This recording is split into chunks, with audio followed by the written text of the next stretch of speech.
anyhow, thank you guys so much for joining. I'm so excited to do this webinar because this for me is personal. You know, they always say don't work with your friends, and I always say you just must not have the right friends. You know, Mark and Steve and I have been friends for a long time, and I'll tell you more about that in a few minutes.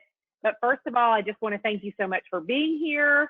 If you have been around Sapphire for a while, I'm sure you've heard us speak on these topics quite a bit, and it always blows my mind, but I'm so grateful that you come back for more. And I'm just really happy to be here with two of my very favorite people, Mark and Steve from Noise New Media. And, you know, really, you could say that this webinar is 9 years in the making, because that's when I met Mark and Steve. And I'll tell you more about that in a minute as well. But for now, let's get going here. There we go. Today as always, I'm gonna tell you a little bit about Sapphire, just because I've got you right here.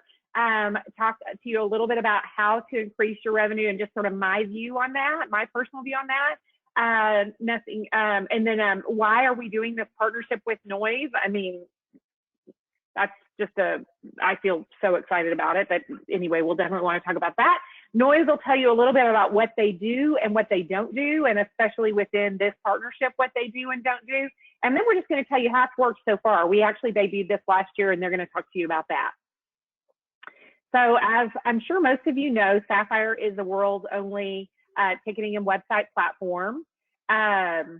You know, we always talk about the integration, because there are companies that provide both services, but they offer them sort of separately. Maybe they use a website platform like WordPress or Squarespace. It's not meant for events, and it's not integrated into a ticketing platform. And then they link you to their ticketing site to complete the transaction.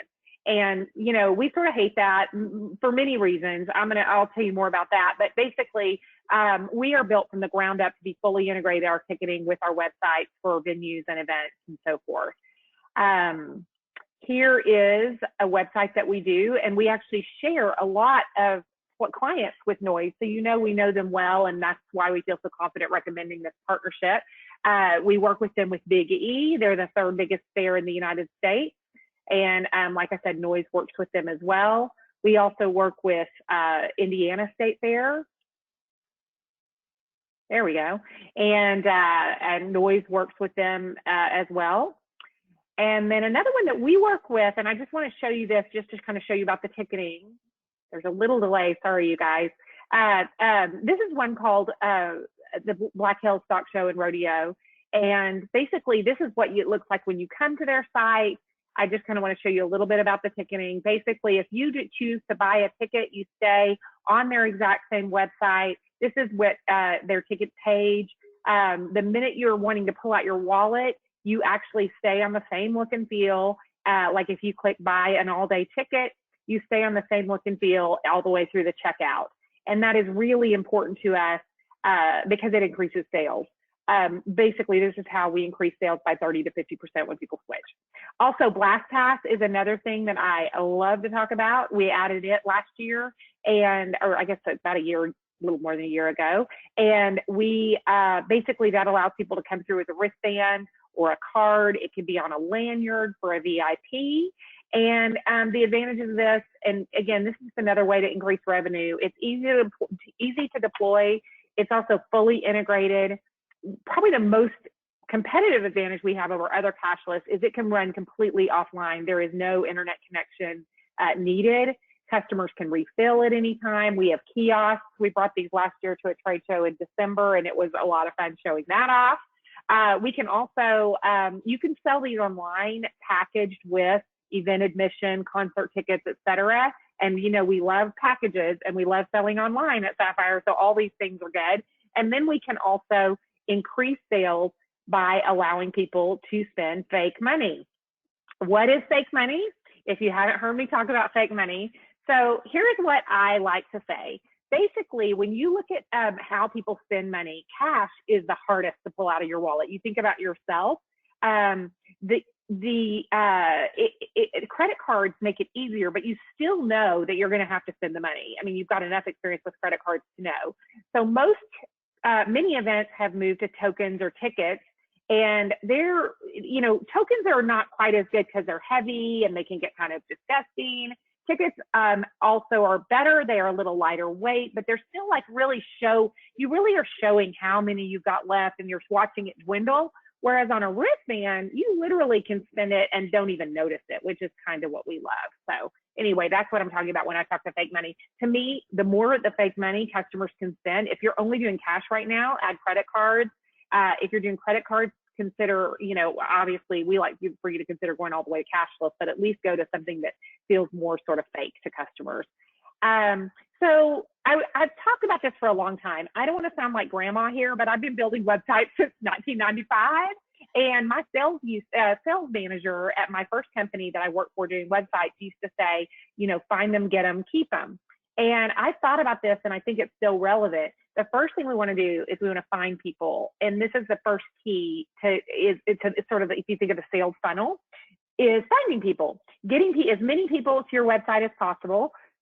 And the best way to do that is online. And the reason is because people, if your goal is to get people to buy online, then the best thing to do is to get them online to go online to buy.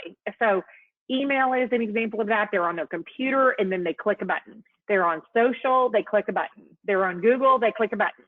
They see a billboard, they have to remember to come back later and type it in. And you hope that they remember, but often it's hard. Let's say they're driving in the car, they hear it on the radio and they have to come back later. And it's just hard to overcome what I call that inertia of like remembering to come back, frankly. The next thing is get them. And when we talk about getting them, let's see if I can get that to come up. There we go. First of all, you want to have an awesome, exciting, enticing website. And enticing meaning you want them to want to buy. You want to give them enough information. You want it to be beautiful. You want it to be interactive so that they want to buy. And then give them that online buying experience that is really taking them straight through. And from the minute they decide to purchase all the way through the end, all in one cohesive look and feel. And then lastly is keep them. So find them, get them, keep them. Keep them, what I usually am referring to is there's two ways I think of that, online and offline. Online, running promotions to build your list for next year. So basically, so that next year when you start, you've got a bigger top of the funnel to work with. And then on the ground, just getting people to spend more money, keeping them happy, keeping them going through the lines quickly by doing things like, to increase speed and to increase their willingness to buy with the fake money.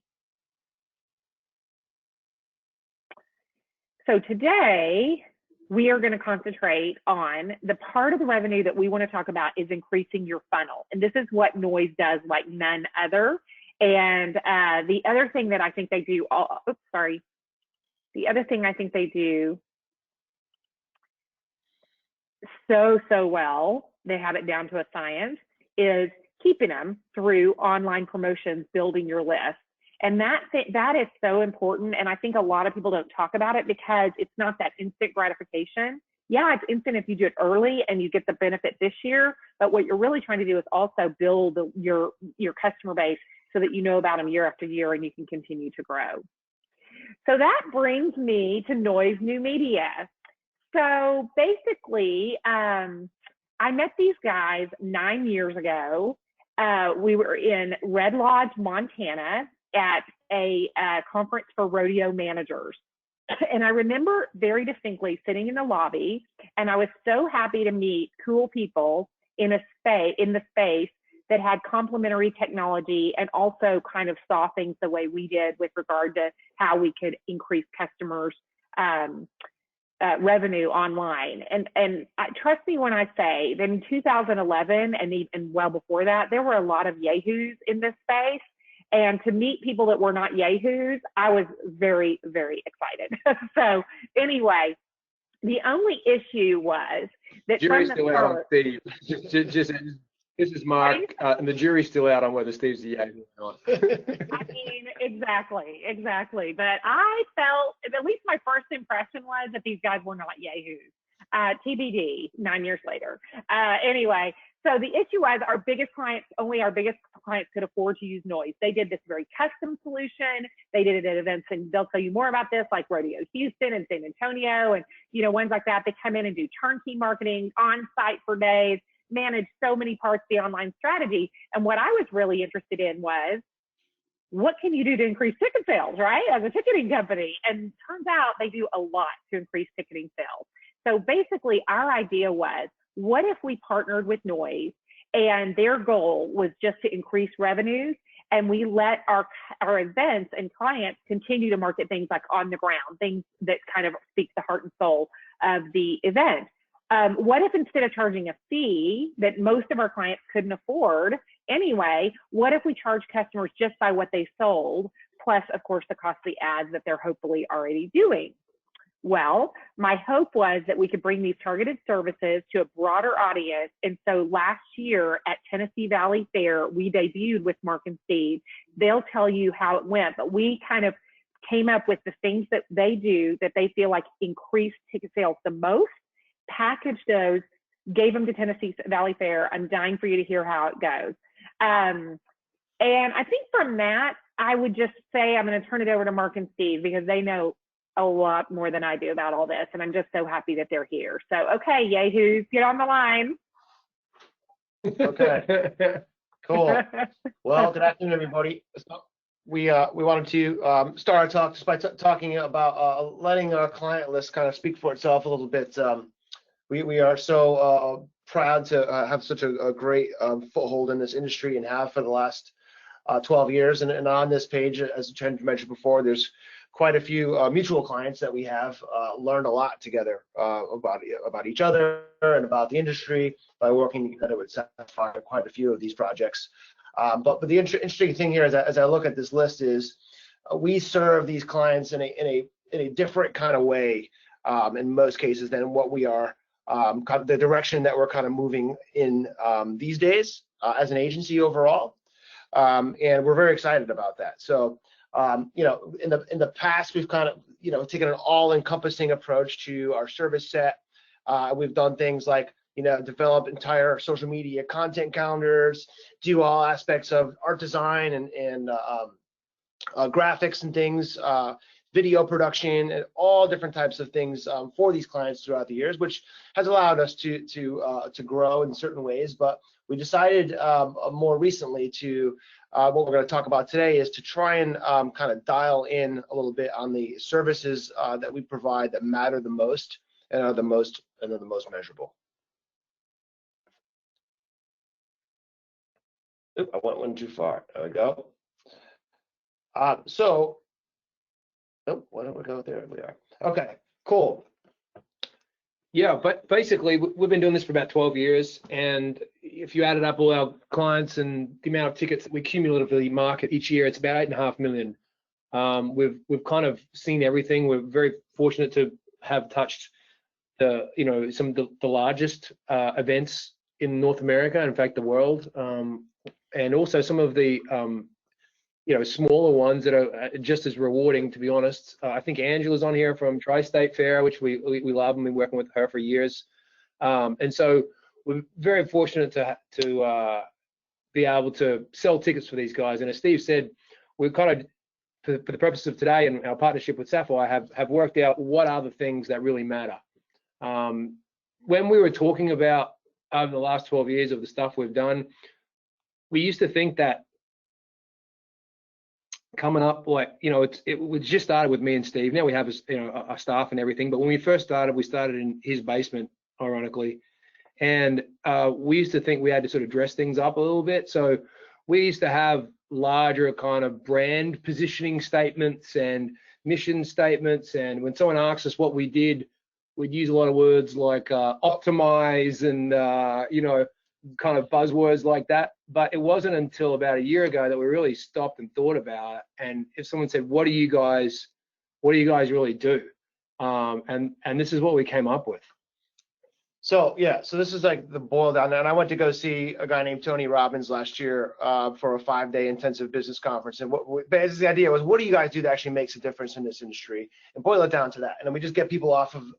So we're in the business of getting people off their asses into the box office. The end. And that's truly really what makes our entire business tick.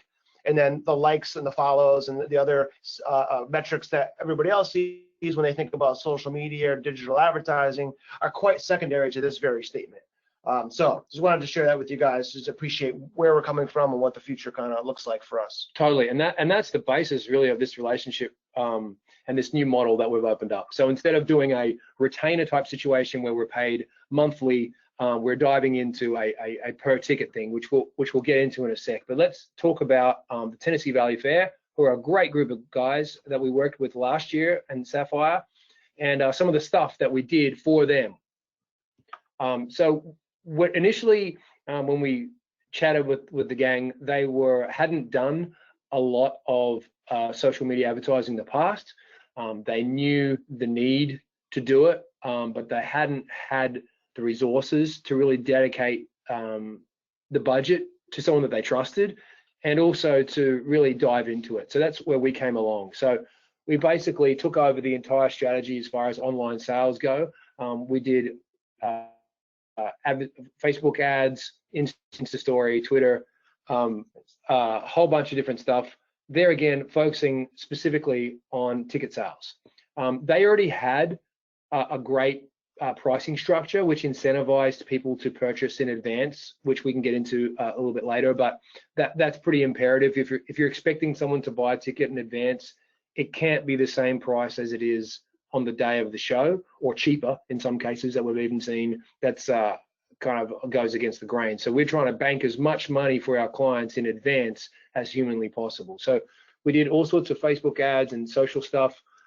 We did some banner remarketing, some Google search ads, some AdWords.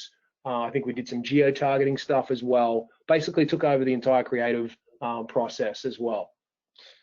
Sure. And what's occurred in the case of the digital advertising is we were able to kind of discuss an overall budget for the campaign as far as advanced online ticket sales and concert ticket sales. So once we take a look at the total amount that we had dedicated for the campaign, Mark and I were able to sit down and figure out what would be the most effective use across all the advertising platforms to spread that out. And then we take a certain percentage of that overall budget and apply it to Facebook ads, which also is Instagram ads, some Twitter, some sponsored search on Google, some display network, which is banners on Google, some retargeting campaigns as well. And that's something that I think we have a lot to offer the industry in that, because there really isn't any real minimum spend for any platform that we work with, but we just want to make sure that we use our expertise to spread that out evenly. So just consider that as we're looking across these platforms. The other thing that is quite often overlooked in some cases, even though we play in this social media sandpit, email is pretty much I think changes a little bit, but the second highest conversion channel that we will have as live events. So building and maintaining that email list is incredibly important. And it's a great way to actually sell tickets. Social media can be great for awareness as well, but when it comes to actually getting somebody to pull out their credit card, an email is worth its weight in gold. There's a bunch of different tactics and best practices that we use, some of which you may already be doing. They're not contingent these days on the email provider. Most folks either use MailChimp or Constant Contact or Emma. All of those are equipped with these basic features, but I'll talk through a couple of them really quickly that you should be doing if you're not already. And these are the things that we would get our hands on. But A/B subject line testing, essentially you're sending out the one email to multiple with multiple subject lines to a small section of your database, and it tests and says, so one subject might be, hey, insert first name. So, hey, Steve, what's up? The second might be this week at the fair. The third one might be who's hungry, and it will send out all three of those to 10% of your list, and then whichever one gets the highest open rate, it then automatically kicks off to the rest of the list. So that's an inbuilt function which we'll be using. Of course, resending emails to non-openers, folks that didn't open it on Monday. If you send it again on Wednesday, they're more likely to open it again. And we've been able to increase the general open rate of lists substantially by that one little practice. And of course, the other thing is making sure you're sending the right emails to the right folks. So if you've got previous ticket purchasers who engage with who bought country show passes or country tickets, you don't want to be sending them your hip hop or R&B artists that are coming next year either. So, some basic tips and tricks there, stuff that we dive into in great detail. So as far as our offering goes, in regards to email campaigns integration, we don't want to send out all of your emails. Like, we don't want to take over the task of sending out emails about livestock exhibitor registrations and et cetera, the general awareness. So we will only jump in and send out ticket related emails through your existing email platform. Yeah, and one of the things, the big questions that everybody poses to agencies like ourselves is, all right, we hear all about this social media and digital advertising, but what's the ROI on that? You know, if I'm going to spend all this money on Facebook ads, how am I making any money back from that? What does it really do? Normally said with a healthy dose of cynicism there. But one of the cool things about working with Sapphire as a ticket provider is that they actually allow us to track everything, basically what's called end-to-end conversion tracking. So it allows us to track the consumer from the point when they see an ad or click on an ad all the way through to a purchase. So that enables us to create this cool thing that we have, which is called like a dashboard, where it syncs with not only Facebook and Instagram, but Twitter and Snapchat and all the Google products, where we can provide this to the client and to the customer. So it's completely transparent. So we spend X and we've made back Y. I don't know if you're going to more detail. Yeah, sure. So Mark mentioned end-to-end conversion tracking. On one end, we have our ad platforms, Facebook ads, Twitter ads, Google ads. That's one end. The other end is the end of the shopping cart. Okay. So what we've done is we've unified those two parts of the funnel and made sure that they can talk to each other, so that we know when we've spent $1 on Facebook. What I've got, let me just explain what you're looking at here. We've built a dashboard system that provides full transparency to ourselves, our team, to Sapphire, and to you as the end customer. So you can get a live look in on exactly what we've spent our budget on, right down to the artists. And we've got an example of a dashboard we did for the Tennessee Valley Fair here, where you can see clearly in the bottom, there's a couple of artist names listed. You've got Keith Sweat and Bret Michaels, Casey's Sunshine Band.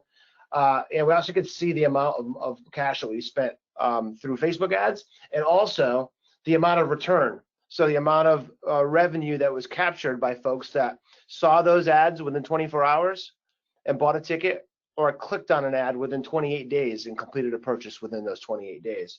And all that kind of gets bean counted and read between the two platforms when they're properly integrated. It allows us to establish, like a live, what we call a return on ad spend, or ROAS, right? And here that ROAS is indicated as a percentage. So if we spent just about 20K on Facebook ads and we captured $115,000 worth of ticket sales, it indicates a ROAS of 589%, or some folks might call it a 5.8x return on the ad spend.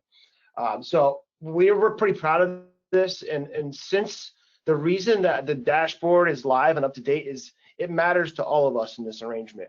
What we're doing here is we're kind of establishing a partnership with our clients. So if you guys are winning, we're winning too, and if that's good. And if it's bad, we're not winning either. And if it's awesome, then it's off to the races, and we continue on working together for years. So we've got to put the information in your hands, which I think it kind of differentiates us from a lot of other agencies and ad platform partners as well, and trying to put it in a way that's kind of really clear for you to see. So yeah, and I always kind of like bite back a little bit. Like, I'm so happy that we can provide this, because it does answer that question of what is the ROI on our digital spend. It's actually right there in black and white. But the answer to that, when vying for more digital ad budget within the client's marketing spend, is to turn the question back around and say, well, what is your ROI on your billboards that you're running? What is your ROI on your television? Sure, X amount of people saw it, or so you're told. You had X amount of impressions, cool. How many of them actually purchased a ticket? Well, you have no idea. You have no way of knowing. You're guessing you're putting them in the right place. You're guessing that you're running the ads at the appropriate time during the right TV show, but you have no idea how many tickets were sold as a direct result. And with this, you do. So that's kind of the high points of what we're kind of been talking about here. And so far, it's been a win-win, if I can say that 3 times, because it's winning for the client. It's selling more tickets, which is better for Sapphire and better for us, and ultimately better for the event.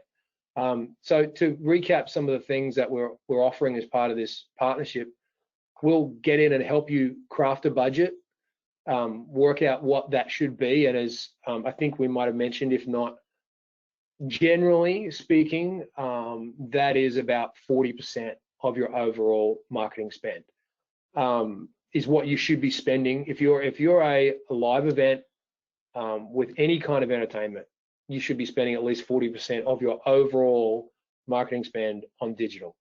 We'll help you work out where to spend that money. So it's not just dumping it all into a boost post on Facebook.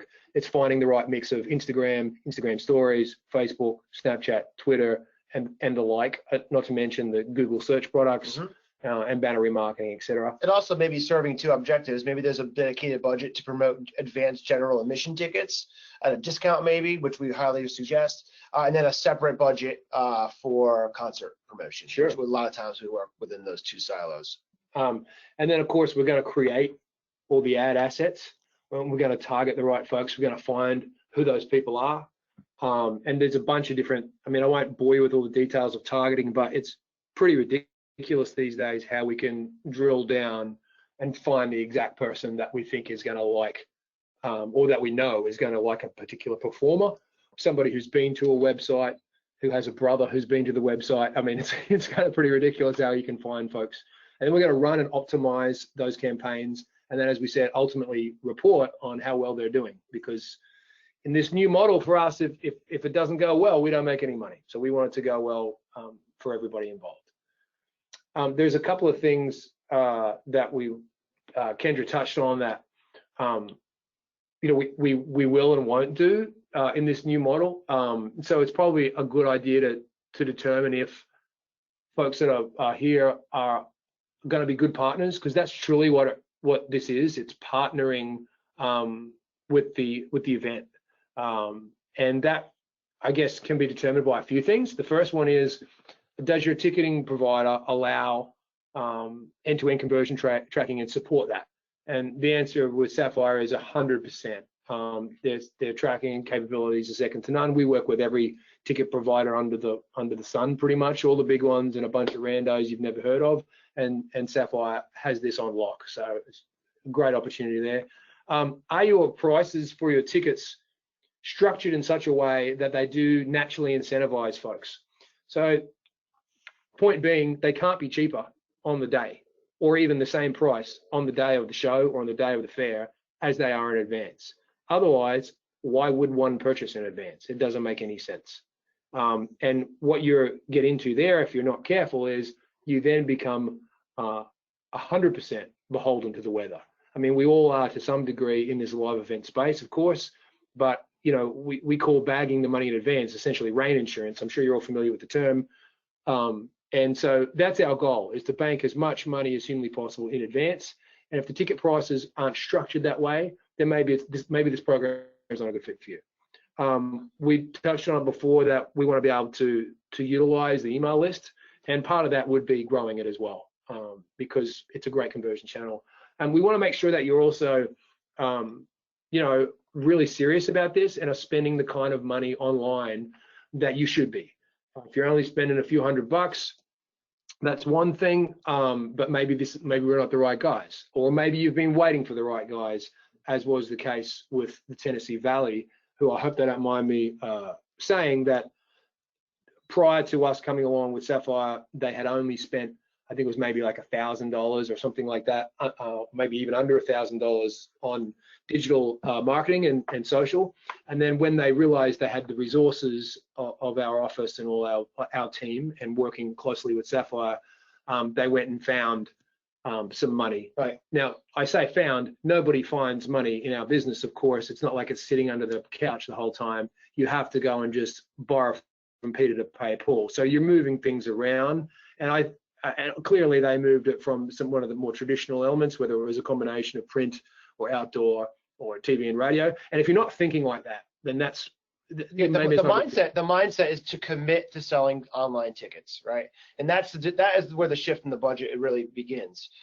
When you commit to selling your tickets on the website rather than in a store or at the gate, that mindset leads to a shift in the budget, and like, as Mark said, the money can be found otherwise. So we've seen that happen a lot, and we're very proud to be able to instill the confidence in those on the client side, and guys like us to be able to spend that money wisely and then in a trackable fashion.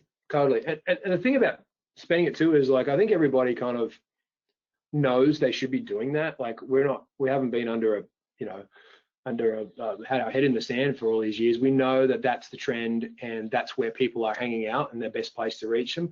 But I think, most fairs or events have a traditional agency. Every traditional agency these days says they do digital and social. If they don't, they'd be out of a job. So they have to say that. But I can guarantee you that we don't do traditional. All we do is digital and social media marketing for live events. It is very complex. It changes all the time. It's probably changed since we were on this webinar. So Facebook's probably made some sort of adjustment or update, and it's our job to singularly stay on top of all of that. We have, just by ourselves, through 12 years of working with the best talent providers and buyers like Romeo and Variety and Mellowship and all the great guys that are out there. We have great relationships with a lot of those guys. We have great relationships with the artist managers themselves. I think we have over 600. We can advertise on behalf of about 600 comedians, entertainers, country music artists. We've got advertiser access to their Facebook pages, which allows us to directly target their fans and target add advertising dollars to the posts that they make on our behalf. If they're talking about coming to the fair from their own page, and we've established advertiser access with them, we were able to apply small spends through, for instance, through Dirks Bentley's page or through Gary P. Nunn's page in certain cases, which is a whole other way to touch fans. Gary P. Nunn is none your business. That's none your business. That may be that's a Texas only reference. Okay, sorry. And so we digress.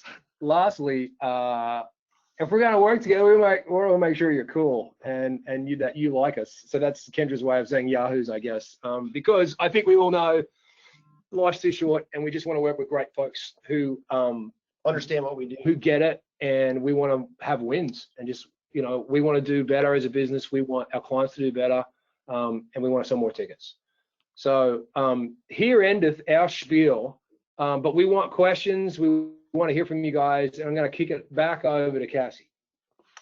Thanks, guys. That's awesome. Yes, we have had some questions coming in that I've been keeping track of as we go here. So we will go to some of those. The first one we had was actually about BlastPass, which I can just chat a little bit to in case anyone else had the same questions or was looking to get a little more information about that when we were back on that slide.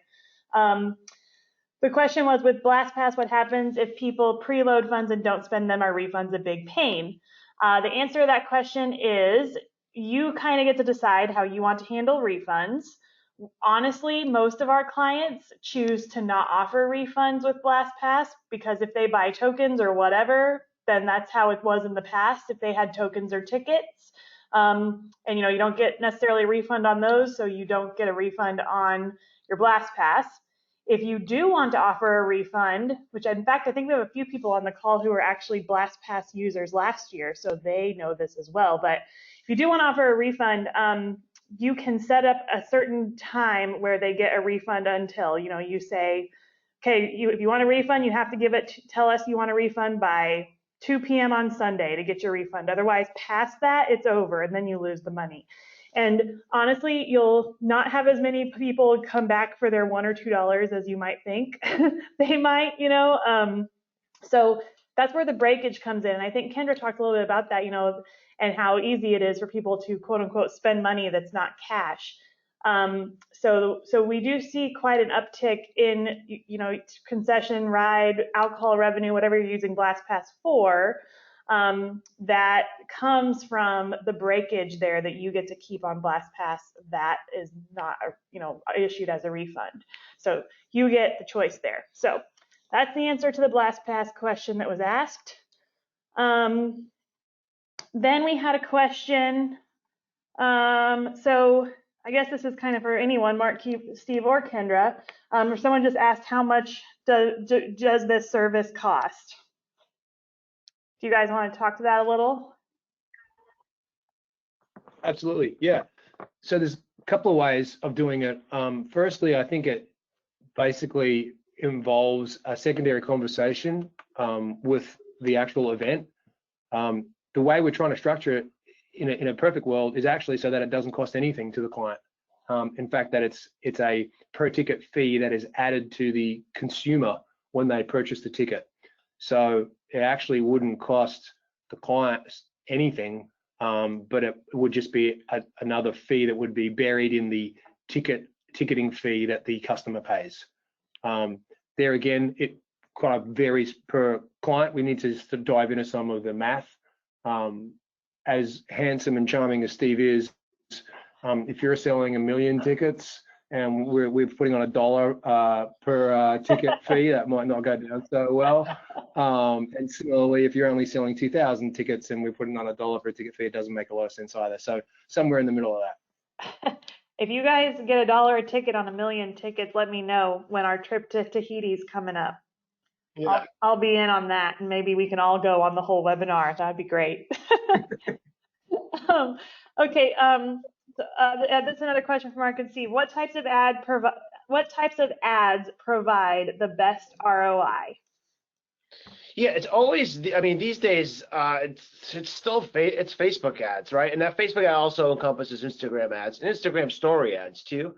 But when we're talking about that, I mentioned the attribution window. It's just a fancy way of saying how you determine the return on an ad.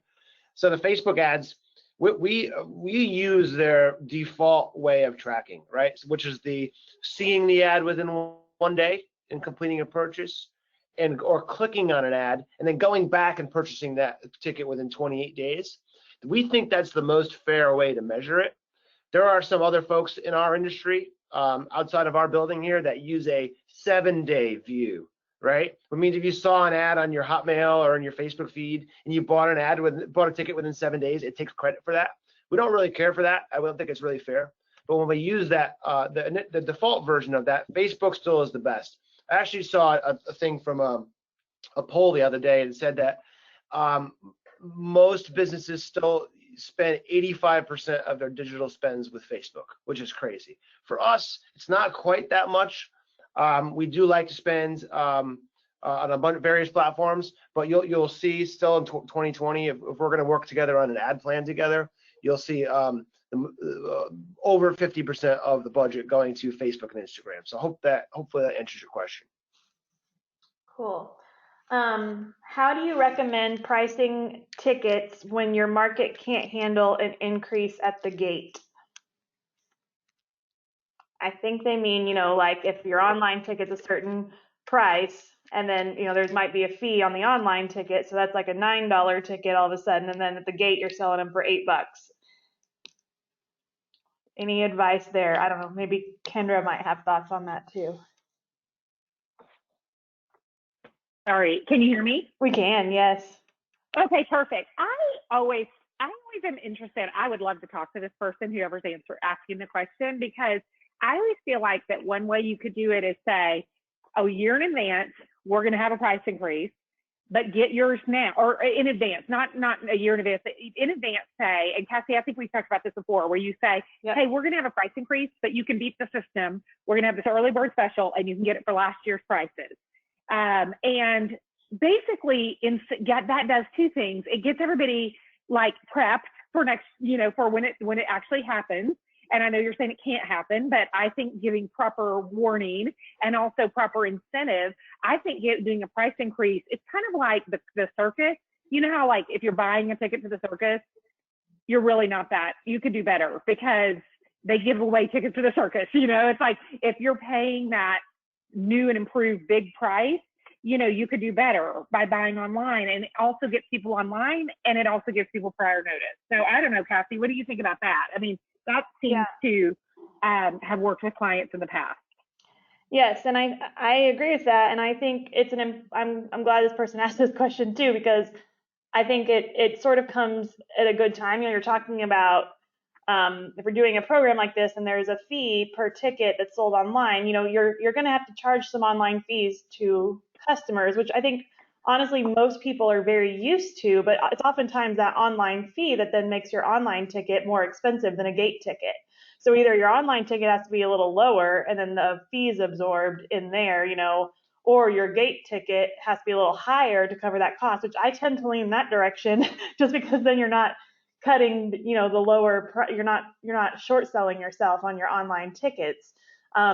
But that does mean then that sometimes you have to have an increase at the gate. So I totally agree with that. I think, communication is king and getting that information out to people. And then you're doing your own, like I think it was Steve that said, your own rain insurance, or Mark, when you do increase, you're almost like encouraging people to buy online for the best reason possible, which is we're still going to give you this price if you just go ahead and get it now, and so then you're going to do even more to boost your online sales in advance. So I think anyone 100%. Can work through that. Like there's not, I don't, the first thing someone will say was, well, Cassie, I'm from this little tiny town, in Timbuktu, and I don't think that we can use that excuse anymore.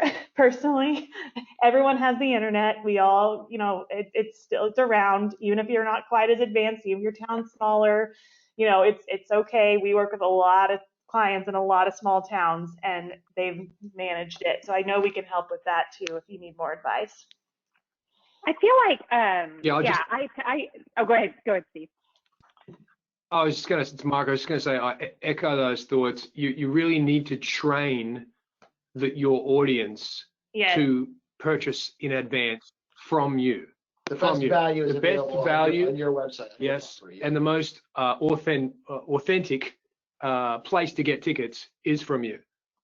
It's dangerous to give that power to somebody else, Mm-hmm. So you want to make sure you are the most reliable resource for cheap, authentic tickets to your own event. We're actually, what you just described before, Kendra, is exactly what's happening this year with the Indiana State Fair. They're doing a price increase, but they're keeping the advance price the same. So it's essentially what you said, which is, hey, we're going up. And when everybody eventually complains about that, we say, well, we told you for 4 months to get the tickets online. Oh, you paid full price this year? Okay. Well, maybe next year, great for us, but maybe next year you'll buy advance online. Yeah, it's a 24 karat gold problem. And Cassie, sorry, go ahead. The other thing I was going to say is I feel like what we want as events is for people to come out and talk about our event, but sometimes they're not obedient. The media is not obedient like that. And so what they want to talk about is things like price increases or and online and things like that. And I feel like this could be a real opportunity to get some press, hey, the price is going up, but you don't have to. And so you don't have to pay that. And here's how. I think you could get press on that in a way that you have a hard time getting press on, maybe things that you want more press on. You know what I mean? So that's another thought. And to wrap it up, what I was going to say too was what you just said, Mark, or I'm sorry, Steve, one of you, you train your people to do what you want them to do. So if you're teaching people that the cheapest way to get a ticket is at the gate 5 minutes before they walk in the door, that's what they're going to do because you've taught them that, and so getting them to know over the course of time that the cheaper way to do it is online. The most expensive way for you to sell a ticket, honestly, is at the gate. You have to pay some online fees, but the customer usually pays that. For the event, it's most expensive at the gate. You got to rent the equipment, you got to have the bodies there, you have to deal with reconciliation and the people taking the cash, and all that stuff is more expensive than just selling them the ticket online, letting them bring it on their own phone or paper. So we'll get off the soapbox. But next question. How far in advance do you typically take over the social channels for an event? 1 month, 3 months, something different? Oh, good question. Mark, I know you guys have really strong feelings on that for good reason. Yeah, well, so we don't, first of all, we don't take over the social channels. We are going to start a digital ad campaign in this scenario. But I think I'll give my 2 cents on it, Mark, and you can weigh in. I think where we want to get in, especially if you have entertainment, we want to get in just in advance of the announcement. We see in the modern day buying cycle that, especially when it comes to entertainment, the 2 key points for ticket sales, for the highest amount of ticket sales, are on the announcement and a couple of days before the show, and even the day before the show. So that can kind of dictate, that could be 2 months, 3 months, 4. In this case of, like guys like the Wisconsin State Fair, it's 6 months ahead, and then we do some things in between, in the between time. But if it's just a general admission campaign where there isn't really concert tickets to sell, or concert tickets are included in the price of admission, sometimes it can change. I would probably say around 3 months before. Cool. Yeah, totally. I just, I don't think we're telling you anything different if you work in the space. If you look at the on sale graph, on sale announcement, and you put a pin in it, and then you look at tickets sold on the day before or the week before, put a pin in it, there's going to be a big old trough in the middle. So for us, we would want to make sure that we were pixeling, tracking, and heavily involved with everybody from the announced / on sale, and then right through to the actual event itself when the show's happening. Cool. Can you talk a little bit about using the service for special events like galas? Sure. Yeah, it would just depend on the volume, of course, would come into the play. But it would be a similar thing. We would treat a gala just like we a concert, we might want to offer some type of promote an early bird discount of some type, utilize a mailing list, promote a VIP package, for instance, if there is one. There's a number of tactics that we can use that would apply to a gala, which we would assume to be a single night event. Perfect. It looks like that is the last question, unless anyone else has any. It's speak now or forever hold your peace on the questions. So I don't know, Mark, Steve, Kendra, if you guys have anything else here to add on towards the end as we wrap up. I'll just end by saying that we're really excited about the prospect. We've already put this into effect for a couple of clients, and it's working incredibly well. Even this year, since IFE in San Antonio, we've had a few new partners come on board, and it's already working. So I'm excited about that. I think the beauty of it all is the per ticket fee, because it greatly reduces the risk to essentially none for the client. It puts all the emphasis and the hard work on us to sell more tickets, and it incentivizes us accordingly. So it seems like a great match made in heaven. Yeah, and I would just say to close out that if you are thinking that you should be doing more and you don't know how to do it, I would just ask you the question of who would you feel more comfortable with than Noise New Media? And I mean that really just sounds like a sales pitch. That's a very loaded question. Actually, it's just true. It's just true. No, I really do feel like that. I've talked to people who are like, Kendra, just look, we spent $60 last year. How much are you asking me to spend on ads? I'm like, well, I'm just asking you, what do you think I'm asking you to do what you probably know you should be doing. And if you don't think you should be spending more, that would be a separate conversation. But anyway, we're just so grateful. I'm so grateful to these guys, Mark and Steve. Thank you so much for doing this with me. Everybody on the line, thank you for coming. And we'll be in touch and feel free to be in touch with us via email or call us or whatever, and we'll go next steps that way. Yes, So thanks everybody. we'll send out a follow-up email with an easy link to get in touch with Kendra, Mark, and Steve if it's something you want to pursue. And I would say even if you're not sure, let us chat with you and we can work things out as needed. So we're looking forward to it, and we sure appreciate everyone coming today. Have a good one. Thank you. Thanks, guys.